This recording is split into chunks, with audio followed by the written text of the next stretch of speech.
दिव्य कथा अमृतमय आहे, भगवत चरित्र कृष्णमय आहे, राममय. ज्याला शिवस्वरूप व्हायचं त्याने शिवचरित्र ऐका, कृष्ण चरित्र ऐका, रामचरित्र ऐका. ज्याला देव व्हायचं असेल, परमात्म्याची प्राप्ती करायची असेल, तुमच्या संग लहान मुलगा राहायचा, त्याने विचारलं कोणाकडे, महाराज संकावून राहायचं, लहान होता 7-8 वर्षाचा, 7व्या-8व्या वर्षाचा, काय समजते बुद्धी त्याची. त्याला काही कुचिन लोकांना विचारलं, तू कशाला राहायचं महाराज, काय काम. त्यानं सांगितलं मी देव व्हायचं म्हणून राहायचं. लोक हसायचे त्याने. पण कधी देव होऊ नका असं माझं म्हणणं नाही. देव हा नका होय तुमचा प्रश्न आहे. भागवत ऐकल्यानं माणूस देव होईल याची मला शाश्वती नाही, गॅरंटी नाही. जेनं भागवत ऐकलं ते देवच होईल अशी मी स्वतः माझ्या शब्दानं म्हणू शकत नाही. पण मात्र एवढं तरी म्हणू शकतो व्यासपीठावरून की भागवत ऐकल्यानं माणूस दानव तरी होणार नाही.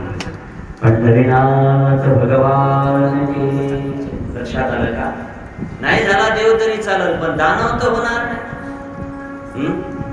बन सके भगवान तो कम से कम इंसान बनो. भला किसी का कर न सको तो बुरा किसी का मत करना. भला किसी का कर न सको बुरा किसी का मत करना. दुश्मन ही बन सकते तो तुम आगे बनकर मत रहना. दुश्मन ही बन सकते तो तुम आगे बनकर मत रहना. भला किसी का कर न सको बुरा किसी का मत करना. भला किसी का कर न सको बुरा किसी का मत करना. दुश्मन ही बन सकते तो तुम आगे बनकर मत रहना. दुश्मन ही बन सकते तो तुम आगे बनकर मत रहना. बन न सको भगवान में तुम कम से कम इंसान बनो. नारी कभी शैतान बनो. नारी कभी हैवान बनो. बन न सके भगवान को से कम इंसान बनो. नारी कभी हैवान बनो. नारी कभी शैतान बनो. नारी कभी शैतान बनो. नारी कभी हैवान बनो. सदाचार अपनाया सको तो पापों पे पग मत धरना. सदाचार अपनाया सको तो पापों पे पग मत धरना. पुष्प नहीं बन सकते तो तुम आगे बनकर मत रहना. पुष्प नहीं बन सकते तो तुम आगे बनकर मत रहना. भला किसी का कर न सको तुम बुरा किसी का मत करना. भला किसी का कर न सको तुम बुरा किसी का मत करना. पुष्प नहीं बन सकते तो तुम आगे बनकर मत रहना.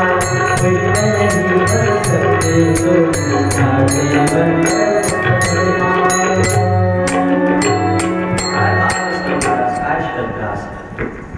विचार करा 2 मिनिट. भागवत ऐकल्यानं कोणी देव झालं मी असं म्हणू शकत नाही. पण बन न सके भगवान तो कम से कम इंसान बनो.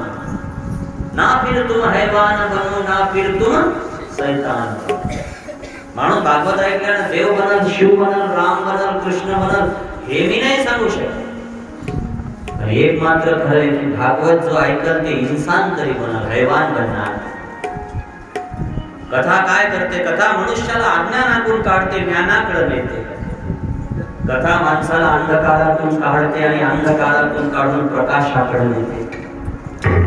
कथा काय करते? कथा माणसाचं जीवन पवित्र करते. जसं एखादा मोबाईल डिस्चार्ज झाला की त्याला चार्जिंगला लावते.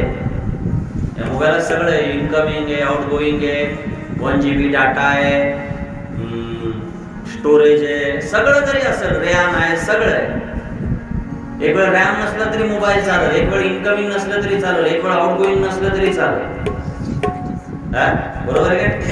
एक वेळ फोन आला नाही तरी चालेल, फोन नाही गेला तरी चालेल. रिचार्ज खतम झाला तरी फोन चालू, पण फोन बंद कधी पडते, आणि चार्जिंगला नाही लावला तर फोन बंद पडतो.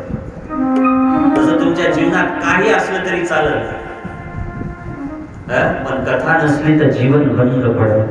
पंढरीनाथ भगवान हे जीवन महाराज भगवंताकडे नेण्यासाठी, हे जीवन कृष्ण स्वरूप बनवण्यासाठी, हे जीवन राम स्वरूप बनवण्यासाठी, ईश्वर स्वरूप बनवण्यासाठी. म्हणून कृष्ण कथा काल सुरू झाली, आज दुसरा दिवस आलेला आहे. दुसऱ्या दिवसाचं भागवत सुरू झालं. शुभदेवजी महाराज नेहमी शारण्यामध्ये शौनक बाबाला सावधान करतात, सुजी तुम्हाला कथा ऐकायची का? हो महाराज, आम्हाला तुमच्या मुखातून भागवत श्रवण करायचं, आम्हाला भागवत सांगा.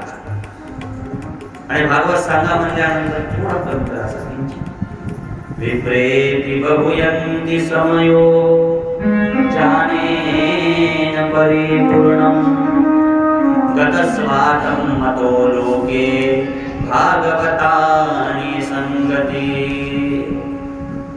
आम्हाला आमच्या मनात प्रश्न निर्माण झाले, काही प्रश्नाचे उत्तर द्या, आम्हाला भागवत सांगा. नारद बाबाच्या कथेपासून सूत महाराज कथा सांगायला सुरुवात करतात. नेहमी शारण्यामध्ये एक दिवस नारदानं हातात विना घेतला आणि हातामध्ये विना घेऊन नारद बाबा फिरायला लागले. नारायण नारायण नारायण नारायण. आणि नारद बाबा जेव्हा फिरायला लागले तर फिरता फिरता काय झालं ऐका ना, फिरता फिरता काय झालं, नारदाच्या कानावर गोष्ट आली, कलिले सुरुवात झाली, कलिले सुरुवात झाली.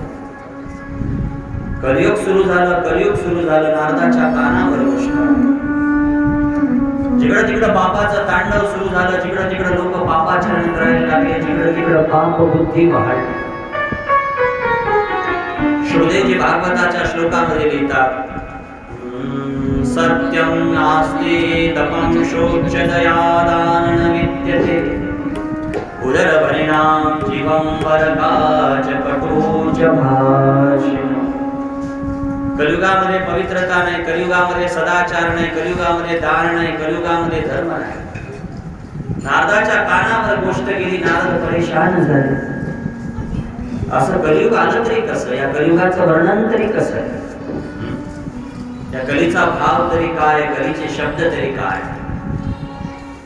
या कलीला रोखायचं असेल तर कसं रोखल्या जाईल, या कलीचा नाश कसा होईल हे सांगायला लागेल.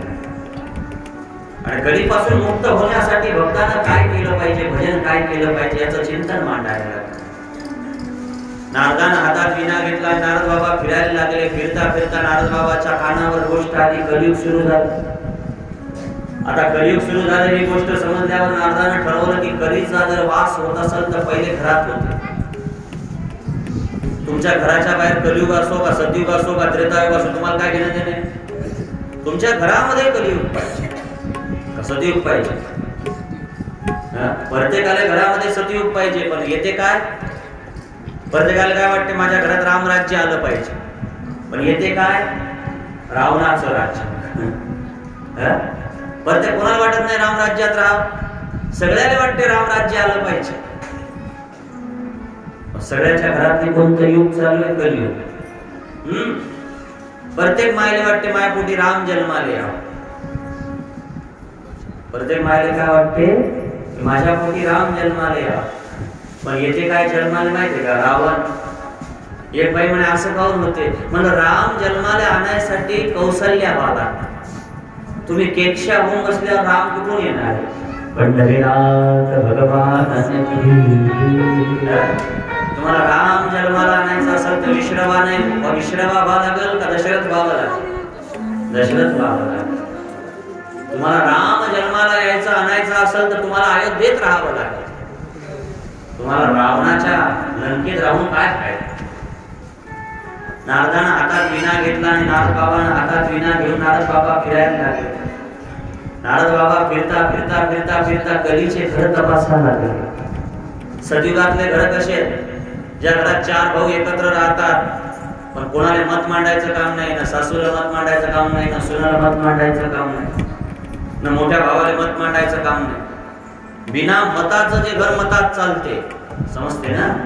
ते घर कशाचं आहे? सतयुगातले. आज मी दोन भाऊ तिथं एकत्र राहत असतील आणि एका मतात राहत असतील, दोन भाऊ नाही, आई वडील मुलगा चार माणसं का होणं एका घरात राहत असतील आणि एका मतात राहत असतील, तर ते घर कशाचं आहे?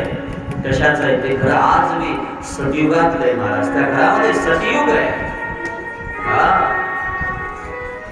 ज्या घरामध्ये दोन भाऊ एकत्रित राहतात, मोठा भाऊ म्हणाल तेच होईल, आई म्हणाल तेच होईल, बाप म्हणाल तेच होईल, बहीण म्हणाल मोठी तेच होईल.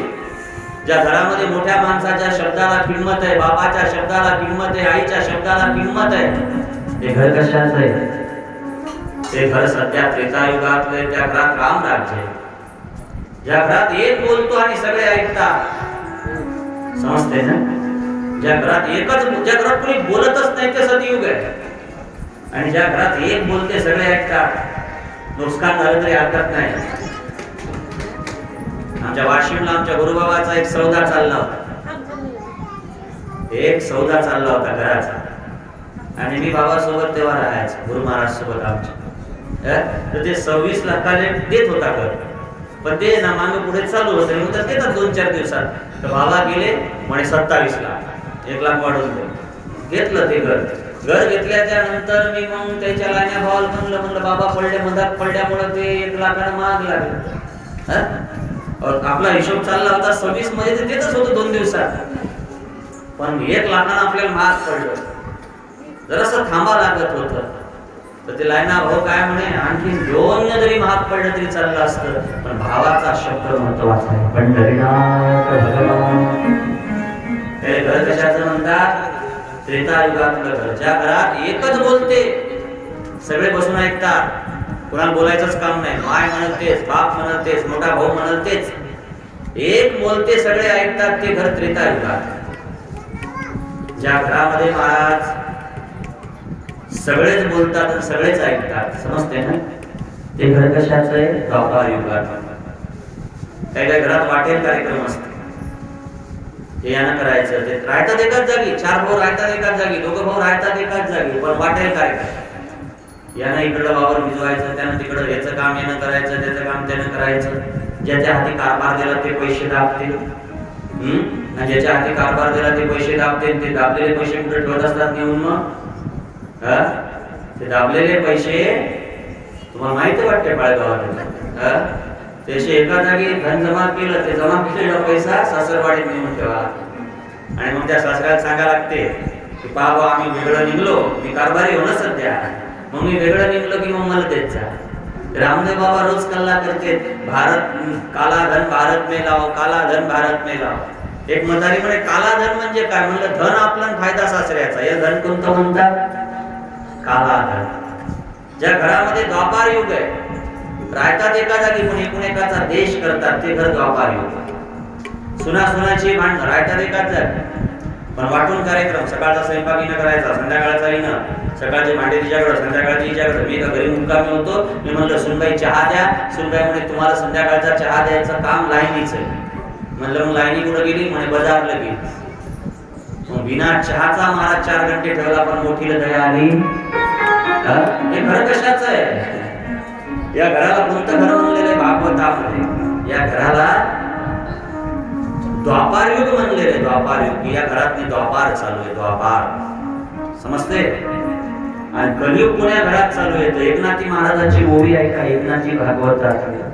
घरोघरी हाना मारी. कलीचं घर आहे का? आता कलियुगातले घर मी 4 युगातले घर सांगितले, तुमचे घर तपासून घ्या. यादी लावली, नंबर तुम्ही पहा तुमच्या घर कोणत्या घरात बसते ते. घरोघरी हाना मारी, बायको उठून नवऱ्यास मारी. समजलं ना शब्द काय ते? घरोघरी हाना मारी, बायको उठून नवऱ्यास मारी.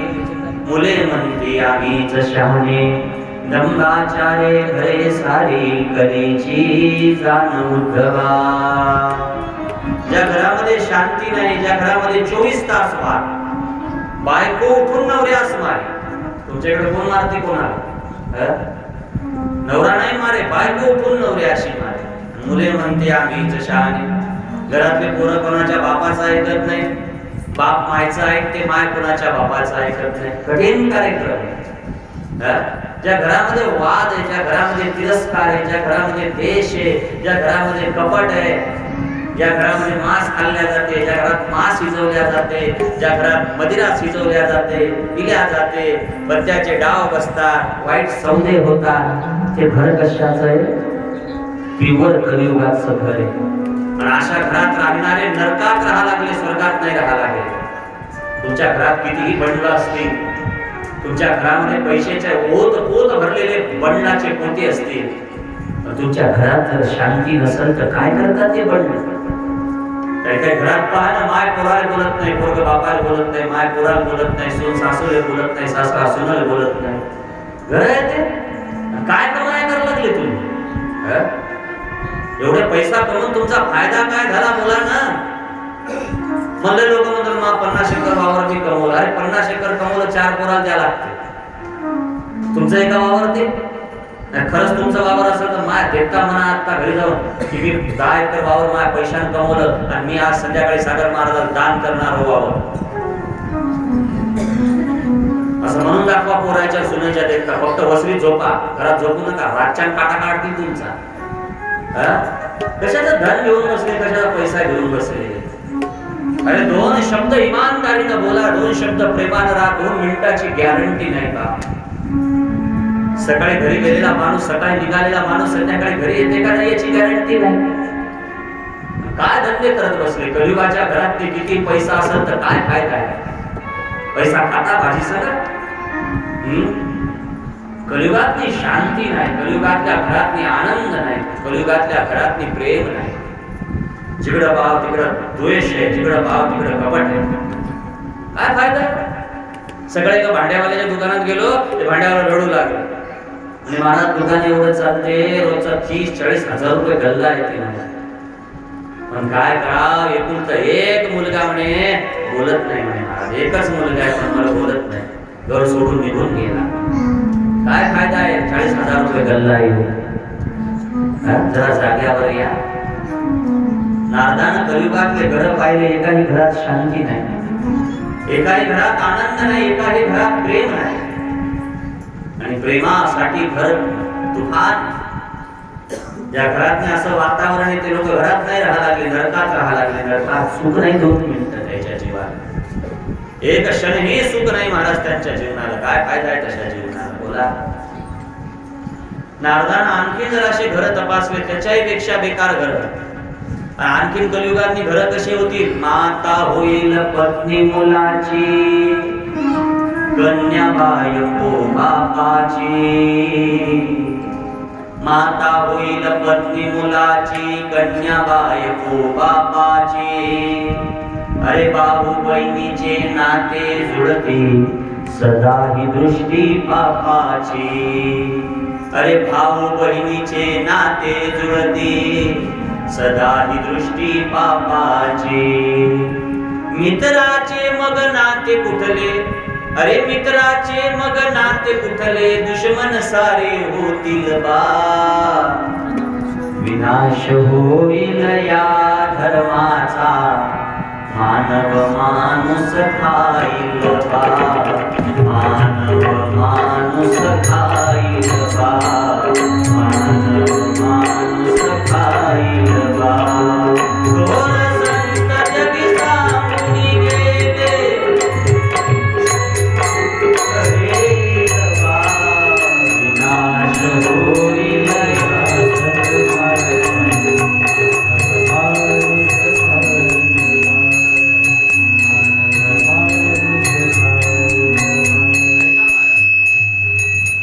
काय अधिकार सांगितला, काय शब्द सांगितला. थोर संत जगी सांगून गेले.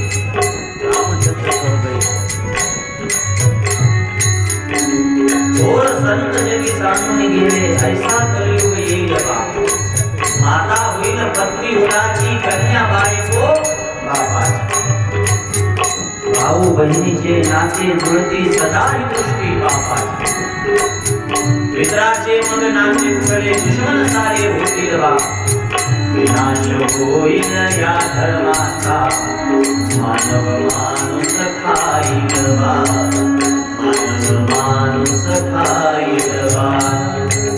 असा जगी अधर्म मातला.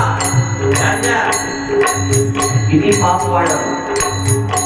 असा जगी अधर्म मातला निसर्ग कोपेल भूवरती. पावसाळ्याचा होईल उन्हाळा. थर थर कापेल ही धरती. बाराकडेचा सूर्य तापेल. बाराकडेचा सूर्य तापेल. एक दिवस प्रलय होईल बा. विनाश होईल या धर्माचा. मानव माणूस खाईल बा.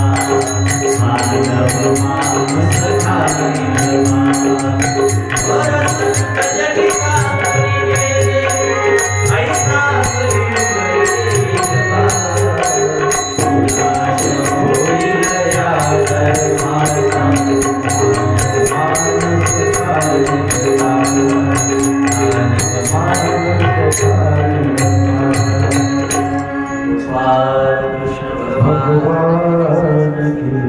तुकडोजी महाराजाला 2-3 काय भजन आहे तुकडोजी महाराजाचं. विनाश होईल या धर्माचा. मानव माणूस खाईल. आणि मग पाप वाढलं की काय होते. निसर्ग बदलतो. उन्हाळ्याचा पावसाळा, पावसाळ्याचा हिवाळा, हिवाळ्याचा पावसाळा. मागल्या महिन्यात असं झालं की सकाळी उठाव तर पावसाळा, दुपारी उन्हाळा, संध्याकाळी हिवाळा. हे कशानं झालं असं. असा जगी अधर्म मातला निसर्ग कोपेल भूवरती. पावसाळ्याचा होईल उन्हाळा. थर थर कापेल ही धरती. बाराकडेचा सूर्य तापेल. एक दिवस प्रलय होईल बा. विनाश होईल या धर्माचा. मानव माणूस खाईल बा. मानव माणूस खाईल बा. आणि शेवटी काय होईल. कथा कीर्तने पुराण श्रवणे. कोठेन चालती या जगती. मंदिरातल्या द्रव्यासाठी पुजाऱ्याची हाणामारी. मंदिरातल्या मूर्ती समोर वाईट कर्मे होतील बा. विनाश होईल या धर्माचा. मानव माणूस खाईल बा. नारद फिरायला लागले.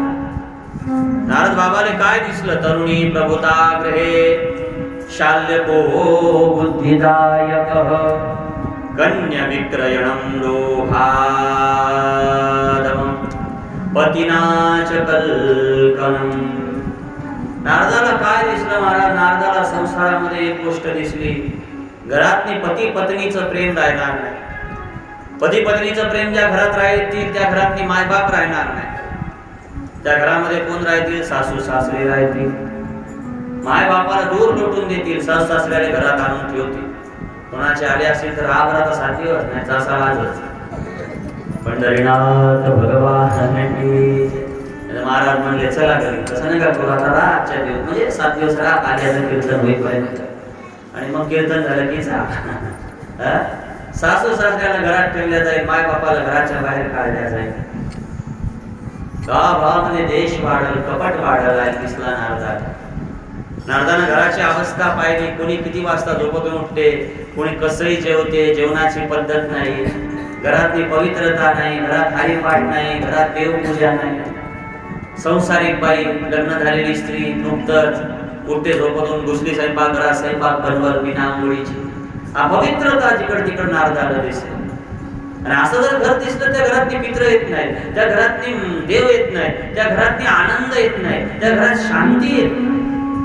तिकडे बाबा तिकडे आधार दिसायला लागला नारदा. पवित्रता नाही घरात.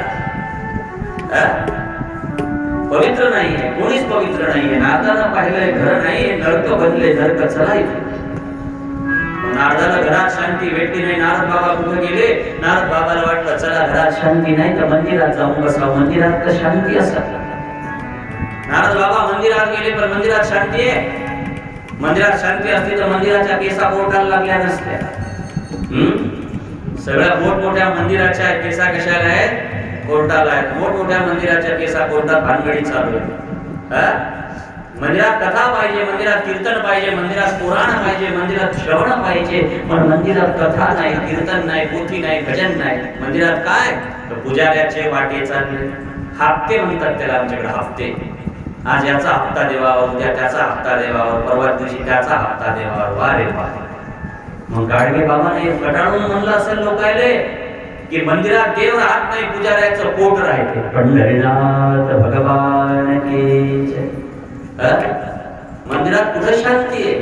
लोक 2 मिनिटं मंदिरात जाऊन बसतात, पण नारदानं पाहिलं मंदिरात शांती नाही, मंदिरात आनंद नाही, मंदिरामध्ये सुख नाही, मंदिरात शांती दिसली नाही. नारदाला वाटलं घरात शांती नाही, मंदिरात जा. मंदिरात शांती नाही, तीर्थालय जा. चला, मंदिरात शांती नाही तर कुठं गेलं पाहिजे? एखाद्या मठात गेलं पाहिजे. नारद बाबा मठात गेले आणि मठात काय म्हणून लय इतकं दया येते लोकांची, इतकी दया येते कधी कधी भागवत वाचताना. हे आमच्यासारखे महाराज लोक येतात गावात आणि सांगतात आमचा मठ बांधणं चालला, द्या पैसे.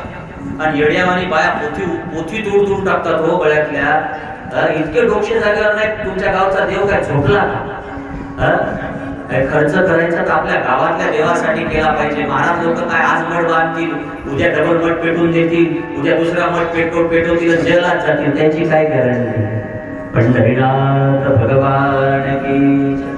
खरा संत मागत नाही, आणि जे मागत असेल ते संत नाही. बोला ना, कशाला द्यायची मठात? एका कीर्तनात 4-4 लाख जमा व्हावं लागले महाराज. आमचा मठ आहे, त्या पैसा. लोक येड्यावाणी देतात. गावातल्या मंदिरात नळ नाही, गावातल्या मंदिरातल्या देवाला आंघोळ घालायला पुजारी नाही, गावातल्या मंदिराला जायला लाईट नाही, आणि मठ बांधणं चालले दुसऱ्या गावचे. वा, काही काही गावाच्या गावं लुटले महाराज लोकांनी. याचे मंदिर तसेच इथं लुटमायचे. लुटून पैसा पोत्यानं कोणाला दिला महाराज? काय फायदा आहे? बोला. आज तुम्ही मठाला पैसा द्यायला लागले आणि उद्या जर त्या महाराजांच्या मठावर एखादं काही कांड केलं, गेला महाराज जेला, तुमचा पैसा कुठं गेला? बोला ना, कुठं गेला पैसा तुमचा? नरकात चालले तुम्ही. गांड्या.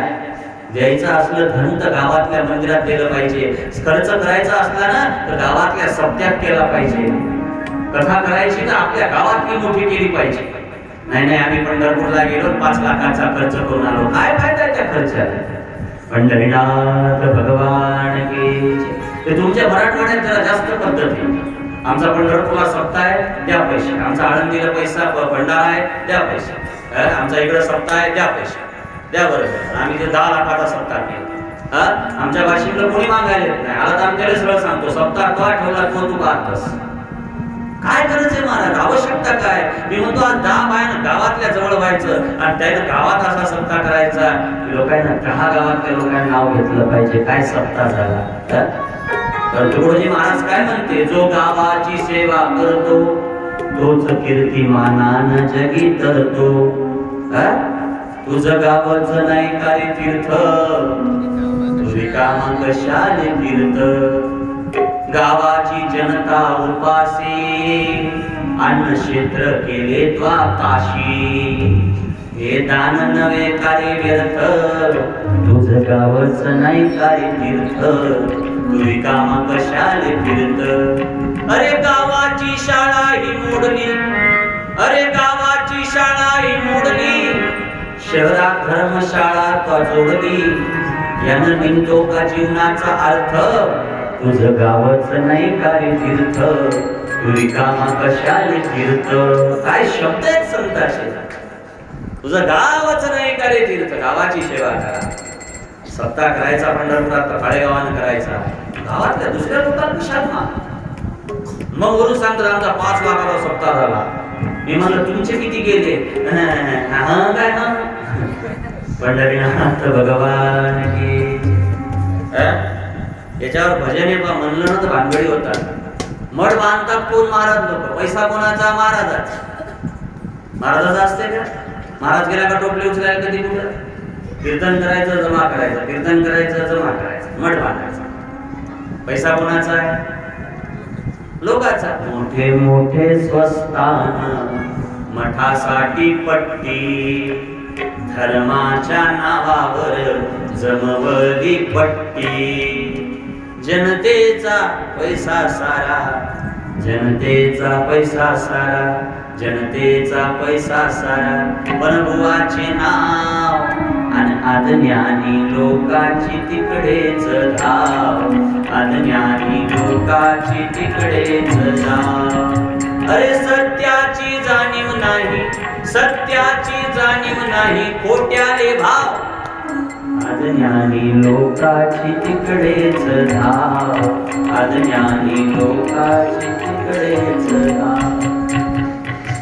म्हणून मठात बी शांती आहे. सांगा ना, तुम्ही भागवत ऐकायला गेले जागेवर आणि सगळे पहिले घरात शांती नाही तर पुढे गेले मंदिरात, मंदिरात शांती नाही तर पुढे गेले मठात, मठात शांती आहे. भागवताचे 2 श्लोक सांगू. नारद बाबा एका मठात गेले, लय कल्ला ऐकू लागला, लय कल्ला ऐकू लागला. नारदांनी विचारलंय मठ कोणाचा आहे? म्हणे मोनी बाबाचा. मठाचं नाव मोनी बाबा, गल्ला मरणाचा. एका मठात नारद बाबा गेले, हिशोब चालला होता, या वर्षी 10 लाख जमा झाले. हिशोब चालला होता. नारदांनी विचारलं का कशाचा हिशोब आहे? म्हणे महाराजांनी या वर्षी मठातनी 10 लाख रुपये आले, एका वर्षाचे, आपले एका महिन्याचे 10 लाख रुपये इन्कम आहे महाराजाचं. महाराजांना विचारलं नारदांना, म्हणे महाराजाचं नाव काय? म्हणे त्यागी बाबा. बाबाचं नाव काय? त्यागी. हिशोबगिरी चालला 10 लाखाचा. वा, चला ना जरासं पुढे. नारद बाबा आणखीन गेले एका मठात आणि 4-5 लेकरं खेळू लागले. विचारलं कोणाचे लेकर आहेत? म्हणे संन्याशी बाबाचे. शिष्य सांभाळा लागले. शिष्य तर लय येडे, काही काही शिष्य इतके येडे येते की गुरुनं काही करू द्यायला तेव्हा आपला आणखीन अक्कल येत नाही की आपला गुरु नरकात न्याय लागला, आपल्याला सत्मार्गात नाही न्याय लागला हे तरी कळत नाही. आपण आपल्या गुरुच्या मागे नरकात चाललो हे कळत नाही. डोळे लावून त्याच्या मागे चालले. काय काय काय नारदाला कुठं संतांनी बी साधू दिसले नाहीत महाराज. घरात शांती नाही, मठात गेले, मठात शांती नाही, मंदिरात गेले, मंदिरात शांती नाही, मठात गेले, मठात बी शांती नाही. नारदानं ठरवलं की आता कुठं जायचं? भागवताला जायचं. कारण भागवत हे देवाचा राहण्याचं ठिकाण आहे. नारद पुराणामध्ये जेव्हा भगवान श्रीकृष्ण निधामाला चालले तेव्हा अर्जुन नारद विचारतात की देवा आम्ही तू गेल्यावर तुला कुठं पाहायचं? आम्ही तू गेल्यावर तुला कुठं पाहायचं? हे जेव्हा नारद बाबा विचारतात तेव्हा देव काय सांगतात? नाहं वसामि वैकुंठं, नाहं वसामि वैकुंठं, न योगी यस्य हृदयस्य, मम भक्त जग गायन्ति तत्र तिष्ठमि नारदा. नाहं वसामि वैकुंठं, कलियुगात मी वैकुंठात नाही, कलियुगात मी वैकुंठात नाही, कलियुगात मी योग्याच्या हृदयात सुद्धा नाही. मी कुठे आहे? तुकाराम महाराज हे संस्कृत श्लोक मराठीत करतात. भक्त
माझे भक्त गाती जेथे नारदामी उभा तेथे. कुठे देव कुठे 7 दिवस आपल्या फळेगावात उभा बसलेला नाहीये. कुठे जोपर्यंत काव्याचं कीर्तन होत नाही तोपर्यंत देव भागवतात आहे. नारदाला पता माहित झाला नाम वसामी वैकुंठ. चला हे वैकुंठात नाही. नारद गेले. लक्ष द्या, गेले भागवतात. पहिले असे भागवत थोडे होते. शुकाचार्य महाराज आपले एकटे बसायचे, राजा परीक्षित 10 संत बसले, झाली कथा सुरू. आता तर कथा एवढाली असते की 8-10 लाखाचे मंडप असतात नुसते कथेचे. आमच्या वाशिमला सावता महाराजांची कथा झाली, 10 लाखाचा नुसता मंडप होता. विचार करा, ते पूर्ण एवढा आपला परिसर एवढं तर नुसतं तेच होतं महाराजांना बसायचं.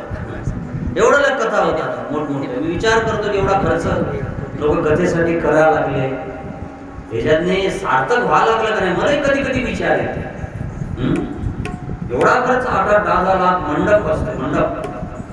आणि मी भागवतात बसायचो तर मागचा माणूस मला दिसायचंही नाही, कोण आहे काय ओळखू यायचं, फक्त चालू सांग. एवढा लोकांना जर कथा व्हायला लागल्या, नारद बाबाला किती आनंद झाला असं देवबाव कथेत. नारद बाबा गेले, पाहिले एवढा मंडप, एवढे सुंदर साऊंड, एवढे सुंदर वाजवणारे, एवढे सुंदर ऐकणारे. नारद बाबा खूप झाले, चला खरं. पण नारद बाबा भागवतात कशासाठी आले होते? मंडप पाहण्यासाठी, महाराज पाहण्यासाठी, साऊंड सिस्टीम पाहण्यासाठी, सप्त्याचा हिशोब मागायसाठी. कशासाठी आलते? नारद बाबा देवासाठी आलते मंडपात. नारदानं पाहिलं देवच नाही मंडपात. नारदानं फोन लावला, देवा तो विष्णू पुराणात सांगितलं की ना हम वसामी वैकुंठम न योगी यश्च हृदयश्च मम भक्तम जत गायन्ति. माझे भक्त जिथं गातात मी तिथं उभा आहे. मला तर कधी नाही लागला. देव म्हणे तू गेला कोणाच्या भागवतात? पंढरीनाथ भगवान. कारण मी कोणाचंही भागवत ऐकत नाही. देव भागवतात जरूर येते, पण कोणाच्या येते लक्षात नाही का? कोणाच्या येत नाही. तुम्ही कोटीने अब्जाने खर्च केला असेल पण त्या कथेत देव येत नाही. का? कारण त्या कथेत देव आला पाहिजे. देव आणि देव 2च माणसाच्या कथेत जाते, ज्याच्या जीवनात 2 सूत्र आहेत. एक जे भागवत सांगायला लागला त्याचं आचरण शुद्ध पाहिजे. कोणाची कथा देव ऐकल का? एक तर पहिली गोष्ट जे व्यासपीठावर बसणार त्याचं काय पाहिजे? आचरण शुद्ध पाहिजे. माझं म्हणणं आहे, एक वेळ भागवत नाही सांगता आलं तरी चालतं, काही गरज नाही असं काही मोठं सांगायला लागते, काय गरज नाही. 2 घंटे कथा करत असेल ते एखादा महाराज कमी बोलत असेल, म्हणजे बोलताना काय बोलत असेल? आचरण शुद्ध बोलत असेल, मी त्याच्या कथेला जातो.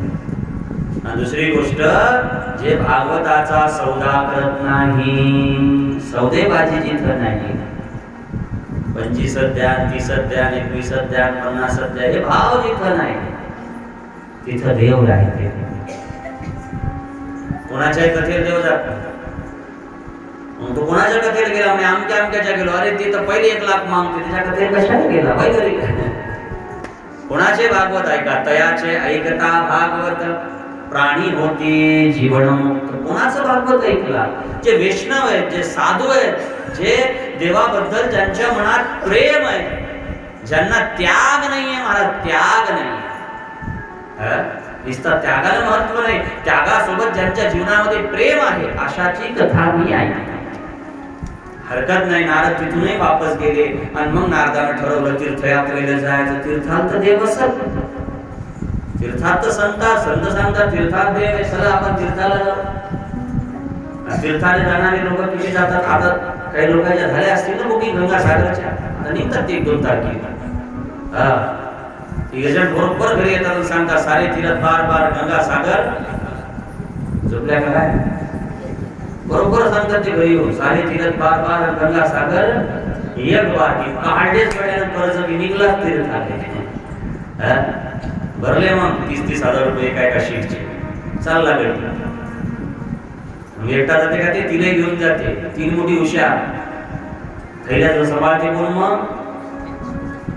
तुकडोजी महाराजांचं भजन आहे ना, सुहागण तीर्थ करणे चली, सुहागण तीर्थ करणे चली, पति के सिर पर दे कर थैला, है ना, पति के सिर पर दे कर थैला, आप हाथ हिलावत चली, सुहागण तीर्थ करणे चली, सुहागण तीर्थ करणे चली.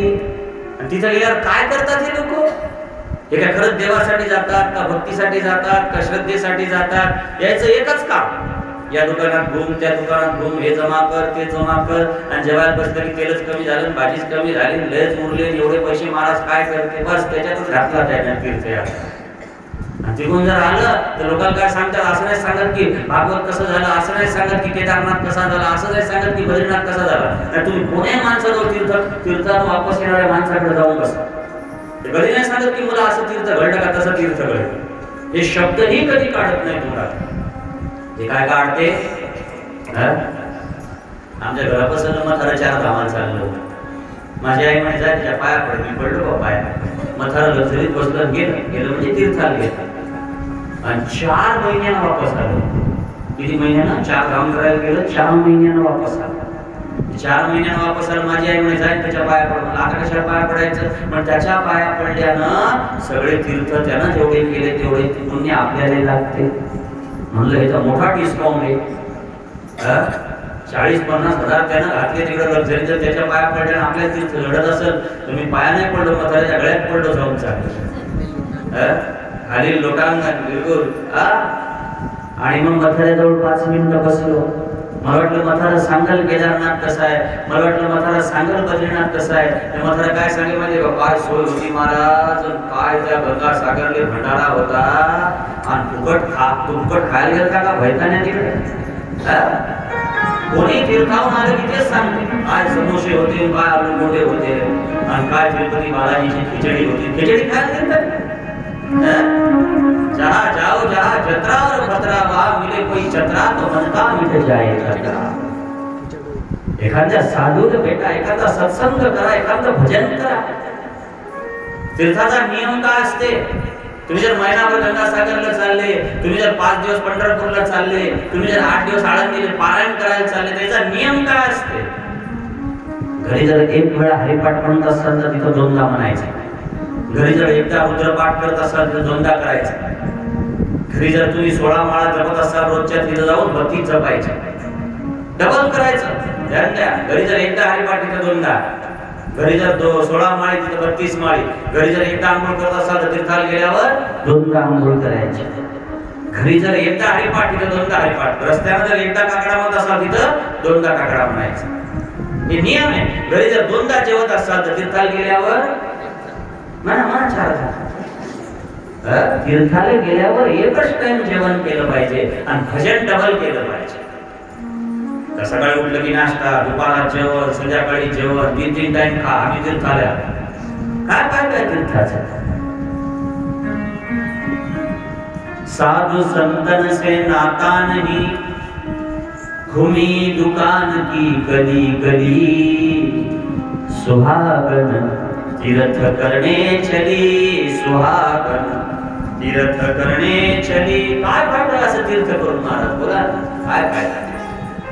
अशा तीर्थाचा काहीतरी फायदा होणार आहे. नारद बाबानं तीर्थयात्रा केली. कोणती तीर्थयात्रा केली? भागवतात त्याची यादी आहे, गोड यादी देवी. अहत्वं पृथ्वीतो यातां ज्ञातां सर्वतां मां विद्धि, पुष्करं प्रयागं च काशी, गोदावरीं तथा. पुष्कर केलं, काशी केली, प्रयाग केली, गोदावरी केली, पुढे आणखी पुढे गेले. हरी क्षेत्रं कुरुक्षेत्रे,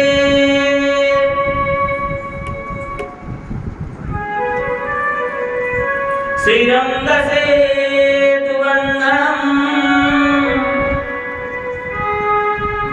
यवमादिशं तीर्थेषु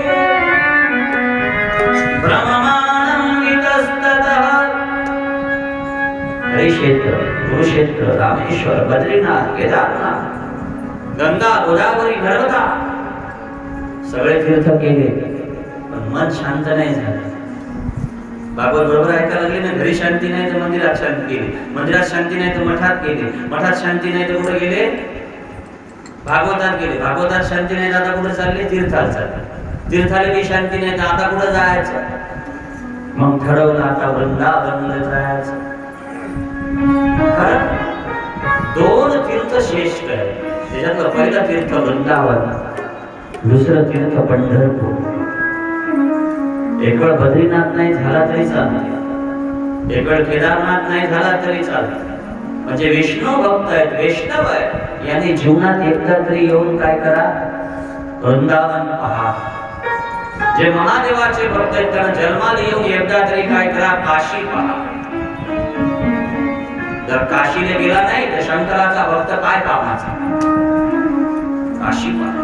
काय काशी, काय काशीचा अधिकार आहे. काशी नाव घेतलं की मुक्त होते. आणि काशीला जगातलं सगळ्यात मोठं काय आहे, जगातलं सगळ्यात मोठं काशीला काय, विष्णू महाराज. तुम्ही समोसे खायला जाते का सगळं. या जगातलं सगळ्यात मोठं शमशान, जगातली सगळ्यात मोठी मसनखाई कुठे आहे, कुठे काशीला. जगातलं सगळ्यात मोठं शमशान कुठे, काशीला महाराज. आणि 2 तीर्थ बुडत नाही, लक्ष नाही झालं. पूर्ण विश्व समाप्त होईल, हे पृथ्व्या समाप्त होतील, हे समुद्र समाप्त होतील, पाणी समाप्त होईल, अग्नी समाप्त होईल, पूर्ण विश्व नाश होईल, पण 2 तीर्थ नाश होत नाही. जेव्हा प्रलय होते का नाही, प्रलय म्हणजे सगळी दुनिया पाण्यात बुडते ना, तेव्हा महादेव काय करते, त्रिशूळ, आणि भगवान नारायण काय करतात, सुदर्शन चक्र. महादेव त्रिशूळावर कोणतं नगर घेतात, आणि विष्णू सुदर्शन चक्रावर कोणतं तीर्थ घेतात. एकनाथ महाराजांचा अभंग आहे, जीव लावून ऐका शांततेने. त्रिशूळावरी काशी पुरी, चक्रावरी पंढरी, ओ चक्रावरी पंढरी, दोन्ही सारखे सारखे, दोन्ही सारखे सारखे. विश्वनाथ विठ्ठल सखे, विश्वनाथ विठ्ठल सखे. त्रिपुरावरी काशी पुरी, चक्रावरी पंढरी, ओ चक्रावरी पंढरी, दोन्ही सारखे सारखे, दोन्ही सारखे सारखे. विश्वनाथ विठ्ठल सखे, विश्वनाथ विठ्ठल. एका विभूतीचा गोळा, एका विभूतीचा गोळा, एका कस्तुरीचा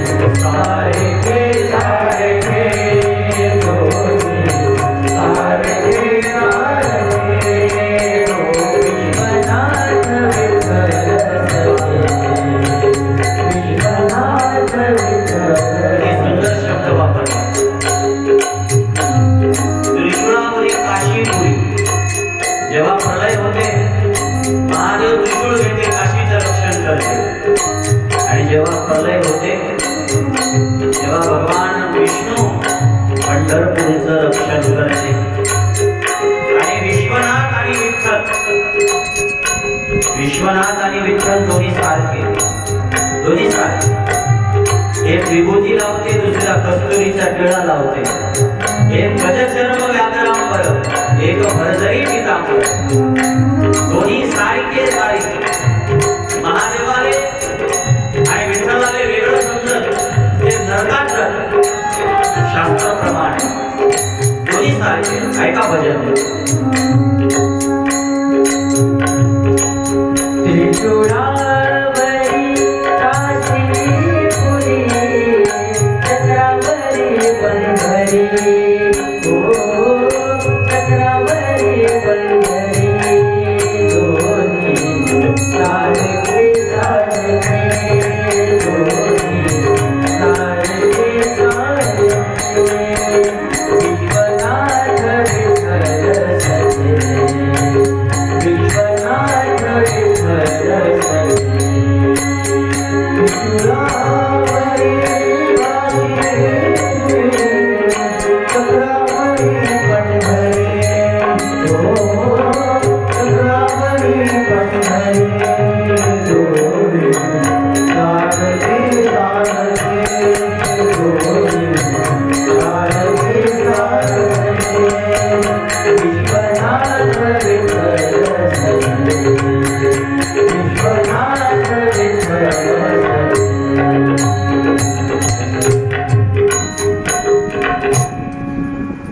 काय सुंदर शब्द आहेत महाराज, काय गोड शब्द आहेत.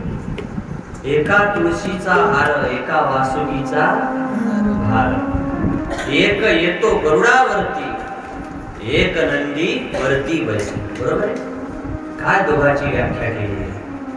एका अर्धांगी पार्वती, एका रुक्मिणीचा पती. आणि दोघात फरक काय. एका जनार्दनी हरिहरा, एका वेलांटीचा फेरा. वेलांटी फक्त वेगळी, हरी आणि हर. फक्त एक वेलांटी काढली की हर, एक वेलांटी टाकली की हरी. एवढा दोघांनी फरक आहे. एवढं महत्व आहे काशीचं. म्हणून काशीला गेलं पाहिजे. जे शिवभक्त आहे त्याला जीवनात एकदा तरी काशी डोळ्यानं पाहिजे. पंढरीनाथ भगवान टूर मध्ये गेल्यापेक्षा कथेसोबत गेलं पाहिजे. शिवकथा असेल, भागवत कथा असेल, याच्यात ती तीर्थ करा. तिथं नेहमी सांगणं चालू केलं की नुसते येड्या गवडावानी त्या गाडीत बसा, आलं तरी बसा, एखाद्या कोंबड्या बकऱ्यावानी. काय अर्थ आहे? जा आंघोळ करा, खा प्या, हिंडा, चालले आम्ही तीर्थ केले. काय फायदा?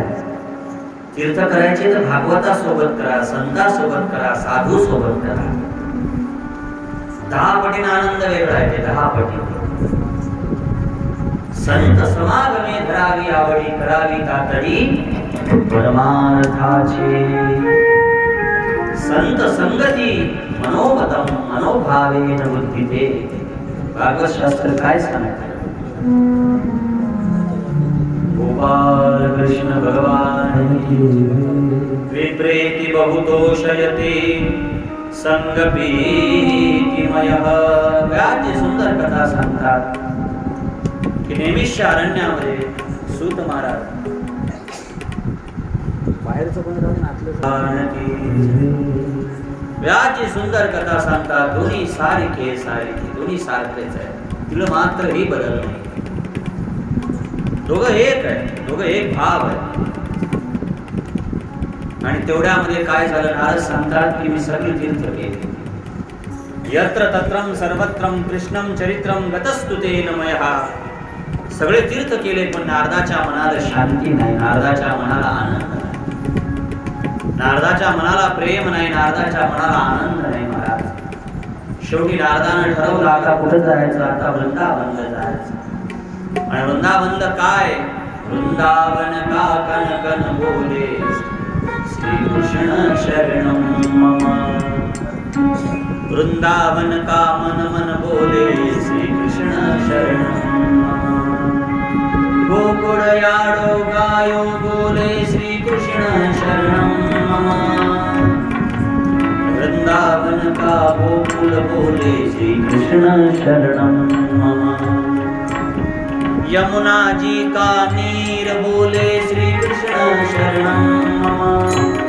वृंदावन का कन कन बोले श्री कृष्ण शरणम। वृंदावनातलं कन कन काय होते महाराज? कृष्ण कृष्ण कृष्ण कृष्ण। कोणी पंढरपूरला गेला असेल अनुभव घ्या, नुसतं जाऊ नका। पंढरपूरला जर आषाढी महिन्यात गेले तर पंढरपूरला आषाढी महिन्यात काय होते? काय होते सांगा? या आषाढीच्या एकादशीला असं वाटते दगडही ज्ञानोबा तुकाराम म्हणाला, असं वाटते चंद्रभागाही रामकृष्ण हरी म्हणाला, असं वाटते पंढरपुरातले सगळे जीव रामकृष्ण हरी म्हणा लागले। ज्ञानोबा तुकाराम, ज्ञानोबा तुकाराम। काय भाव असेल, काय अवस्था तयार होत असेल, काय पंढरपूरचं चरित्र आहे। म्हणून दोन तीर्थ केल्याशिवाय मरू नये, एक तर पंढरपूर करावं, दुसरी वृंदावन करावं विष्णू भक्तासाठी। आणि शिवभक्त असेल त्यानं काशी केली पाहिजे। नाही राहिला केदारनाथ तरी चालत, नाही झाला सुरती सोमनाथ तरी चालत, नाही झाला रामेश्वर तरी चालत, शिवभक्तांच्या जीवनात येऊन एकदा तरी काशी केली पाहिजे। काशीचा अधिकार खूप मोठा आहे, जगातलं सगळ्यात मोठं शमशान काशी। आता लोक जी मसन काही कधी बंद पडली नाही, त्याचं नाव काय? मणिकर्णिका घाट काशी। जसे आपल्या इकडं नंबर लागतात दर्शनासाठी, तिथं जाळायसाठी नंबर आहे। 5-6 मजली, किती 5-6 मजली शमशान। अद्भुत आहे नजारा। मी जर काशीला गेलो होतो ना, 15-20 दिवस होतो काशीला, पहिले गेलो। कधी वेळ भेटायची तर मी अर्धा पाऊण 1 घंटा त्या शमशानावर बसायचं। काय शमशान, महानिर्वाण।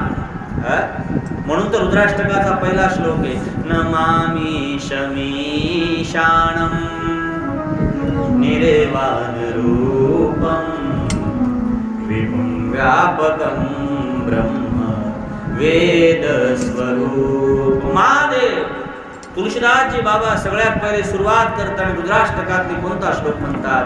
नमामि शमीशानम निर्वाण रूप। महादेवाचं सगळ्यात पहिलं रूप कोणतं आहे? निर्वाण रूप, मृत्यू रूप। महादेव काय? मृत्युंजय। महादेवाचा सगळ्यात मोठा मंत्र कोणता आहे? मृत्युंजय। चला आलो तर 1 मिनिट मृत्युंजय भजन करू, 1 मिनिट, जास्त नाही, सगळेजण टाळी वाजवा, मृत्युंजयाचा पाठ करू 5 मिनिट।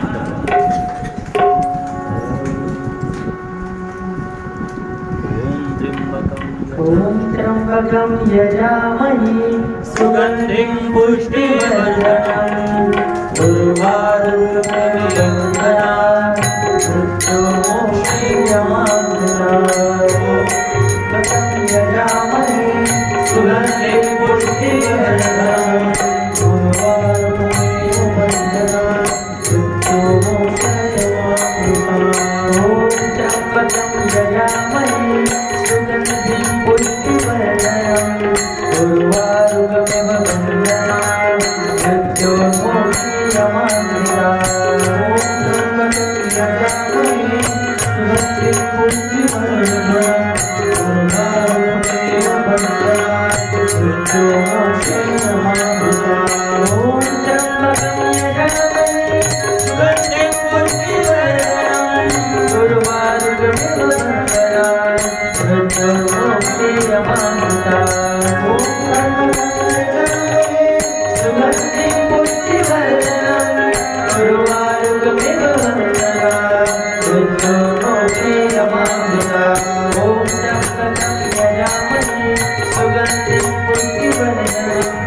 उर्वारुकमिव बन्धनात् मृत्युर्मोक्षयमामृतात्। ओम त्र्यंबकं यजामहे सुगंधिं पुष्टिवर्धनम् उर्वारुकमिव बन्धनात् मृत्युर्मोक्षयमामृतात्। ओम त्र्यंबकं यजामहे सुगंधिं पुष्टिवर्धनम् उर्वारुकमिव बन्धनात् मृत्युर्मोक्षयमामृतात्।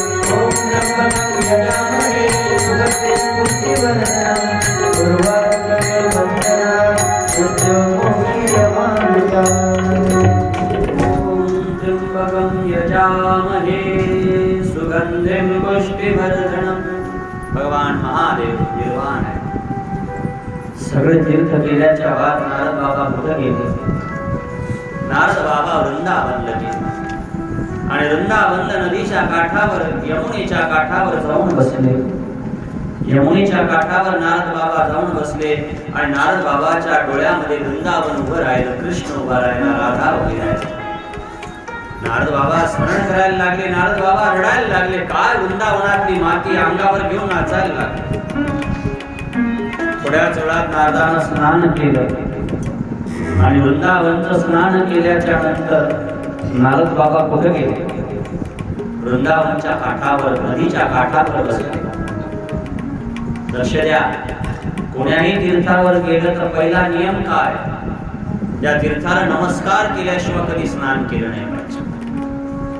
आपण तर तीर्थाला गेलं की पहिले काय टाकतो? त्यात पाय, म्हणजे तीर्थाला पहिले लात मार. चंद्रभागेत गेलं, कपडे काढून ठेवले की पहिले गेलं की बुडवला पाय त्याच्या. भागवत काय सांगते, शास्त्र काय सांगते? कोण्याही तीर्थाला जा, कोण्याही तीर्थाला जा, सगळ्यात पहिले काम काय करायचं? त्या तीर्थाला पहिले नमस्कार करायचा, हात जोडायचे.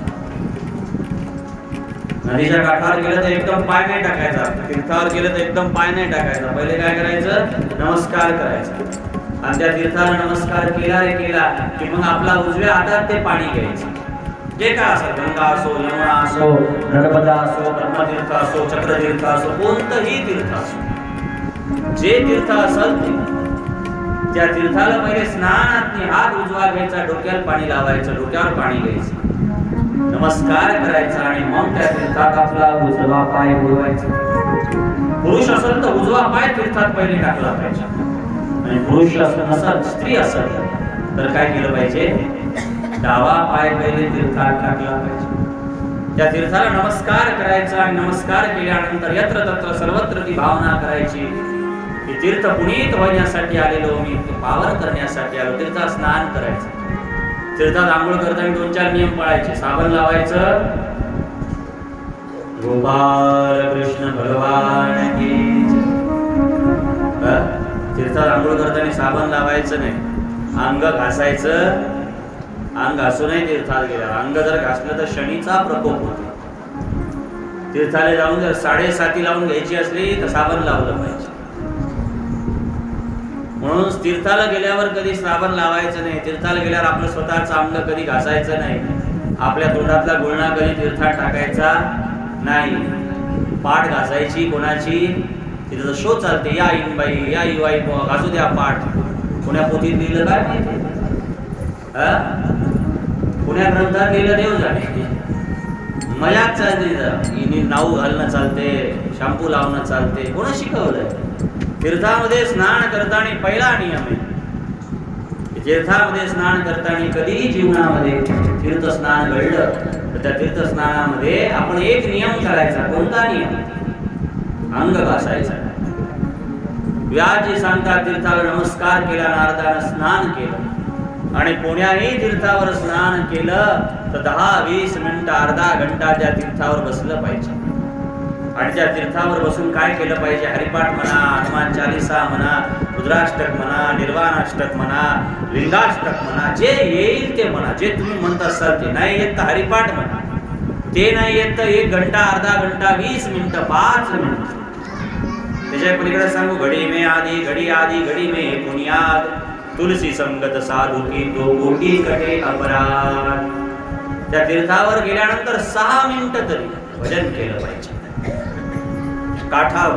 कारण गंगेच्या काठावर जे तीर्थ भजन केल्यानं पुण्य मिळते ते जगात कुठे मिळत नाही. शब्द आहेत ना, गंगे तुझ्या तीराला मन हे निवांत राही, गंगे तुझ्या तीराला मन हे निवांत राही. किती शांत धार राहे, पाणी अथांग वाहे, गंगे तुझ्या तीराला मन हे निवांत राहे. स्वर्गासी न्यावया पितरा, जणू नाव तू दयाची. कोणाला स्वर्गाला जायचं असेल तर गंगे स्नान करा. स्वर्गाशी न्यावया पितराला जणू नाव तू दयाची. देवोनी अस्ति तुझला. अस्ति म्हणे हडक. देवोनी अस्ति तुझला. पितर हे क्षमातरा हे. गंगे तुझ्या तीराला मन हे निवांत राहे. मन निवांत राहे. म्हणून नारद बाबा वृंदावनच्या काठ्यावर बसले आणि बसल्यानंतर भजन करायला लागले. नारायण नारायण नारायण नारायण नारायण. पलीकडला काठ असा थोडा लांब होता. त्या पलीकडल्या काठावर एक 150 वर्षाची बाई आली. 150 वर्षाची काय झाली? एक बाई आली. आणि 150 वर्षाची बाई म्हातारी जर्जर झाली. नारदानं आवाज दिला, कोण आहे कोण आहे कोण आहे कोण आहे. पलीकडल्या काठावर काय आवाज जाणार. तिनं समोर यायला लागली, बाई येऊ नको पडशील, बाई येऊ नको पडशील. ती कशाची ऐकते? ती आली आणि तिनं त्या यमुना नदीत उडी मारली. गोपाल कृष्ण भगवान. नारदानं डोळे बंद केले. नारदाला वाटलं कोणीतरी स्त्री असेल, आता ही मेली, आत्महत्या केली. पण 160 वर्षाची म्हातारी पाण्यात पडली. आणि किती वर्षाची होऊन बाहेर आली? 16 वर्षाची होऊन बाहेर. त्या यमुनेतनी आंघोळ करायच्या आधी किती वर्षाची होती? 150. आणि जशी बाहेर आली किती वर्षात झाली? 16. एका गावात मी कथा सांगितली होती. 100 वर्षाच्या म्हाताऱ्या पहिले पाया पडल्या. 70, 80, 60 वाल्या. आणि म्हणे महाराज 50,000 रुपये तिकीट ठेवा, पण एक लक्झरी तिथं बराच म्हणा. सगळ्या 80 वर्षाच्या न्यायच्या, त्या डोळ्यात टाकायच्या. तिकडून किती वर्षाच्या आणायच्या? 8 वर्षाच्या. बरोबर आहे. अहो 160 वर्षाची म्हातारी किती वर्षात झाली? 160 वर्षाची म्हातारी जर 16 वर्षाची होते तर आपल्या इकडली 60 वर्षाची किती होईल? 6 वर्षाची. 80 वर्षाची किती होईल? 8 वर्षाची. येता का मग? पालिश लावायचं काम नाही केसाले. पंढरीनाथ भगवान की. काहीच करायचं काम नाही. इकून जा 60 वर्षाची, तिकून 6 वर्षाची घरी आहे का काही प्रॉब्लेम? ती 16 वर्षाची झाली. नारद अलीकडल्या काठावर आहेत. नारद पाहा लागले, कोण बाई आहे कोण बाई आहे कोण बाई आहे. आणि थोड्याच वेळात महाराज ती बाई काय झाली? 2 आणखीन म्हातारे तिथं आले. 60 वर्षाचे, 50-60 वर्षाचे म्हातारे आले. त्याने त्या पाण्यात उडी मारली. त्याने जेव्हा त्या पाण्यात उडी मारली तर नारदाला वाटलं आता म्हातारे काय होतात? तरुण होऊन बाहेर येतात. पण ते तरुणच नाही झाले, ते म्हातारेच राहिले. थोड्या वेळात ते चक्कर येऊन पडले. आणि ती बाई काय करायला लागली? ती बाई रडायला लागली महाराज. जोरजोरानं आवाज काढू रडायला लागली. कोणी तिचं ऐकेना. हजारो बाया तिथं जमा झाल्या.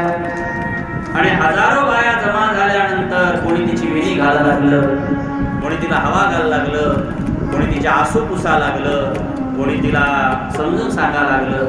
नारद विचार करतात की 10 मिनिटाच्या आधी तर कोणीच नव्हतं. 10 मिनिटाच्या आधी तर कोणीच नव्हतं. 10 मिनिटं झाली की एवढा गर्द तयार झाला. पहिले तर कोणीच नव्हतं. 16 वर्षाची बाई झाली काय? 2 वर्षात ते म्हातारे आले काय? ते म्हातारेच राहिले. आणि हजारो शेकडो बाया यायला आमंत्रण कोण दिलं? ह्या कशा काय आल्या? कोण येता या? विचार केला महाराज. प्रश्न निर्माण झाला आणि नारदाला कौतूहल निर्माण झालं की कोण आहे पाहण्यासाठी नारद बाबा गेले. आणि त्या बाईच्या पुढे जाऊन पलीकडल्या काठावर उभे राहिले.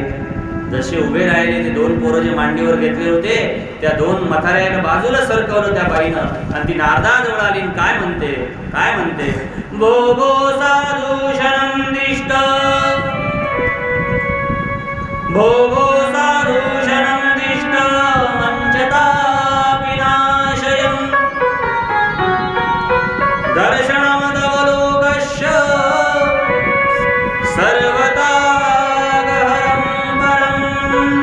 काय शब्द महाराज उभे राहा. 2 मिनिटं उभे राहा महाराज. 2 मिनिटं उभे राहा. तुमच्यासारखा साधू जर 2 मिनिटं उभा राहिला, 2 मिनिटं आमच्या जवळ उभा राहिला तर आमच्या जीवनाचं कल्याण होईल. जीवनाचं सार्थक होईल महाराज, आमचं जीवन पवित्र होईल. हो हो साधू क्षणम तिष्ठ. संतांचं दर्शन घेतल्यानं काय होते? पाप जाते, ताप जाते, दैन्य जाते. पाप ताप दैन्य, पाप ताप दैन्य जाय उठावते. पाप ताप दैन्य जाय उठावते. पाप ताप दैन्य जाय उठावते. पाप ताप दैन्य जाय उठावते. पाप ताप दैन्य जाय उठावते. पाप ताप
दैन्य जाय उठावते. पाप ताप दैन्य जाय उठावते. पाप ताप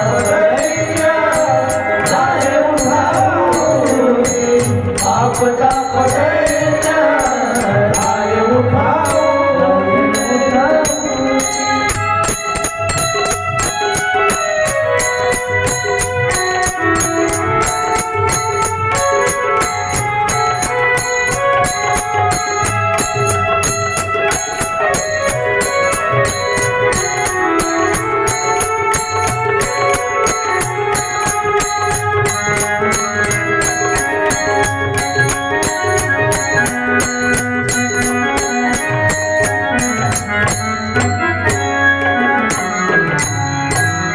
पाप ताप दैन्य जाय उठावते.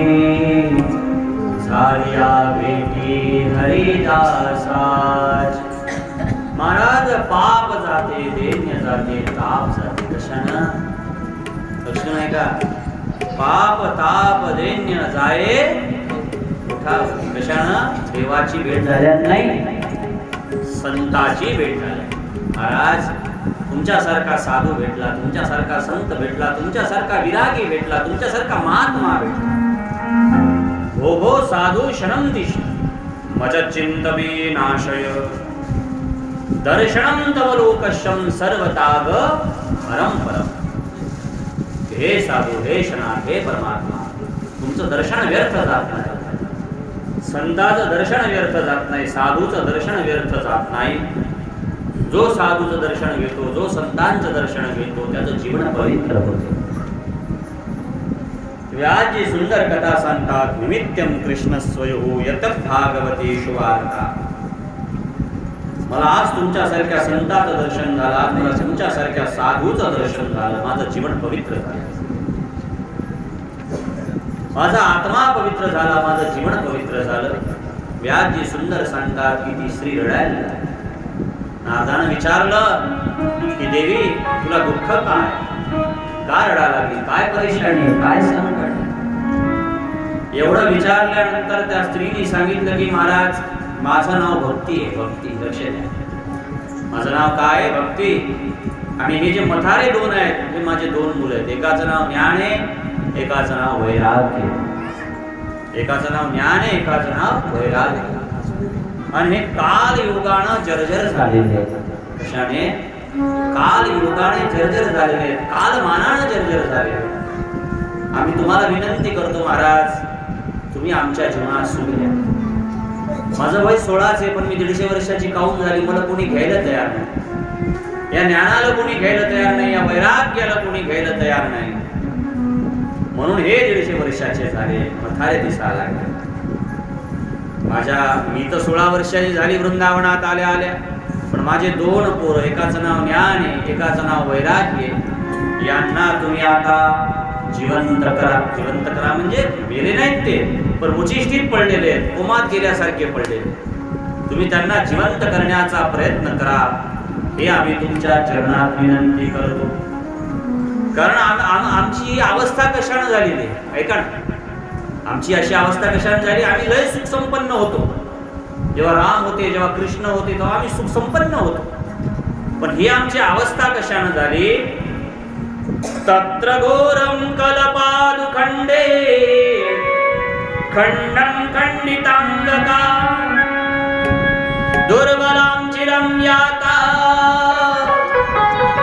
पुत्रभ्यंतं संप्रतम. ही अवस्था आमची घोर कलियुगामुळे झाली. कशामुळे झाली? ही आमची स्थिती कशामुळे झाली? अशी इतकी वाईट स्थिती कशामुळे झाली? हे सगळं आमचं जे बिघडलं, कशामुळे बिघडलं? कलियुगामुळे बिघडलं. म्हणून तुम्ही आम्हाला आता क्षमा करा, आमचं जीवन सार्थक करा, अशी विनंती केली. आणि विनंती केल्यावर आता भक्ती नारदाचं काय संवाद होते, हे चरित्र, हे संवाद आपण काय करू, 10-20 मिनिटानंतर पुन्हा श्रवण करू. पंढरीनाथ भगवान की, श्रीकृष्ण गोविंद हरे मुरारी, हे नाथ नारायण वासुदेव.